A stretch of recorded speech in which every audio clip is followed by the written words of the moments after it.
Welcome to This Explainer. Today we're diving into a deeply philosophical and honestly super cinematic excerpt from the ancient Indian epic, the Mahabharata. We're looking at a story that, even though it's incredibly ancient, hits on some surprisingly modern themes. We're talking generational trauma, the all-consuming nature of grief, and the absolute devastating lengths someone will go to for vengeance. We'll be breaking down exactly how a cycle of violence begins, how it escalates out of control, and most importantly, what it actually takes to finally stop it. So you really have to ask yourself, what happens when grief threatens to just consume the entire world? Because we're jumping right into the middle of a terrifying event here. We're witnessing a blazing, world-threatening sacrifice fueled entirely by one man's blinding sorrow and rage.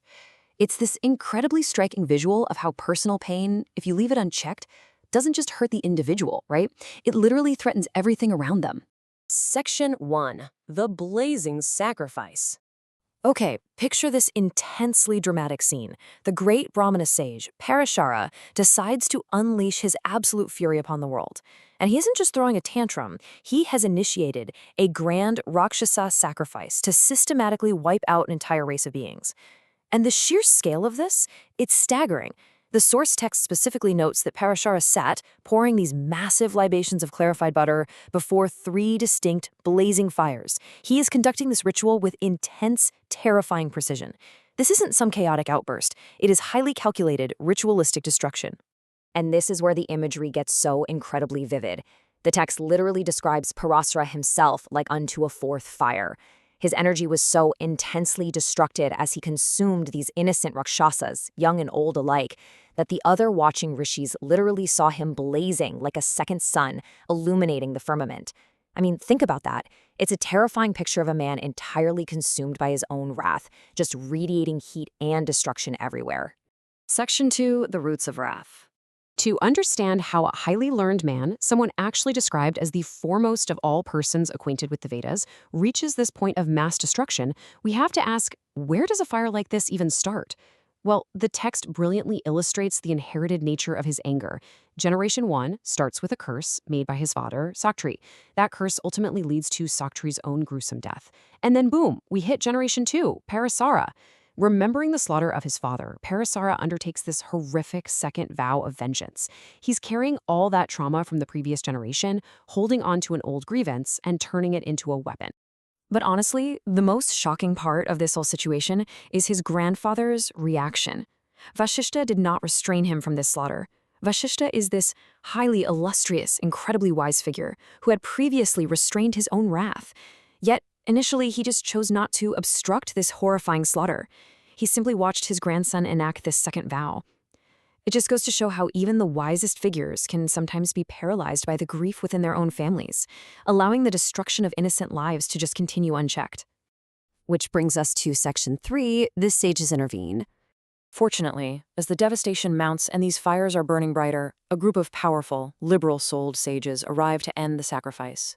These 4 mighty figures, Atri, Pulastya, Pulaha, and Kratu, step in to do exactly what Vasishtha initially didn't, intending to save the remaining Rakshasas from total annihilation. Kratu himself is noted as a performer of many great sacrifices, so he intimately understands the immense ritual power at play here. Together, driven by the desire to save innocent lives, they confront Parasara, who the text is now calling the oppressor of all enemies, to completely challenge his moral framework.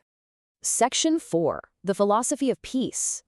And now we get to a huge battle of ideologies. This is where the destructive, blazing heat of Parasara's anger finally runs into the cool, grounded wisdom of rationality. Pulastya directly contrasts Parasara's current actions with his true, higher duty. On one side, we have sinful extirpation and vengeance, destroying innocent creatures who knew absolutely nothing about his father's death. On the other side, asceticism and morality. Pulastya asks a really piercing question. How could someone so spiritually superior, so advanced in his practice, engage in such a sinful act, instead of maintaining his asceticism? So the crucial point is captured perfectly in this plea from Pulastya. He says, peace is the highest virtue. Therefore, O Parasara, establish thou peace. It's such a profound reminder. He's basically telling Parasara, look, Mass destruction is not the occupation of a Brahmana devoted to asceticism. True power and true virtue lie in establishing peace, not in perpetuating endless bloodshed. To really get through to him, Pulastya logically deconstructs the entire web of blame. He forces Parasara to just look at the raw facts, breaking it down into 3 parts. First, Saktri actually provided for his own death by his own curse. It was essentially his own fault. Second, the king Vishwamitra was only a blind instrument in that matter. And finally, Pulastya reveals the harsh truth. Parasara himself is now just a blind instrument in the destruction of these innocent Rakshasas. He isn't dispensing justice, he's just become another cog in a mindless machine of violence. And if that wasn't enough to break the spell of anger, Pulastya drops his absolute bombshell. The text notes that Saktri and Kalmashapada, the original victim and the perpetrator of this generational conflict, alongside Vasishtha's younger sons, are actually enjoying great happiness in heaven right now. They are already at peace with the celestials. Think about that for a second. Parasara is down here destroying the living to avenge people who have already moved on and found peace in the afterlife. Section 5. The Unquenchable Fire. Moved by Pulastya's airtight logic and this profound spiritual truth, along with an intelligent Vasishtha who finally steps up and adds his own voice, Parasara abandons his wrath. He brings the horrific sacrifice to an end. But the way he ends it is fascinating. He doesn't just blow out the candles. After stopping the sacrifice, he physically takes the ignited fire, the literal embodiment of his wrath and the Rakshasa sacrifice, and casts it away into the deep woods on the north of the Himavat Mountains. The source text leaves us with this incredibly chilling, literal manifestation of his rage. That fire was cast into the woods, and it is said to be consuming Rakshasas, trees, and stones in all seasons to this day. So he stopped the active ritual, yes, but the destructive energy he summoned was so massive, so volatile, it couldn't just vanish into thin air. It was merely relocated to the wilderness, where it burns endlessly through all seasons. Which leaves us with this final, incredibly provocative thought to chew on. Can the fires of generational anger ever truly be extinguished, or are they just relocated?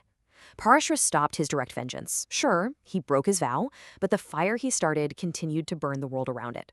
It's a powerful, lingering metaphor for inherited trauma and violence. It asks us to deeply reflect on whether we ever fully break the cycle, or if we just learn to carry the fire differently. Thanks so much for joining me for this explainer, and as always, keep questioning what you learn.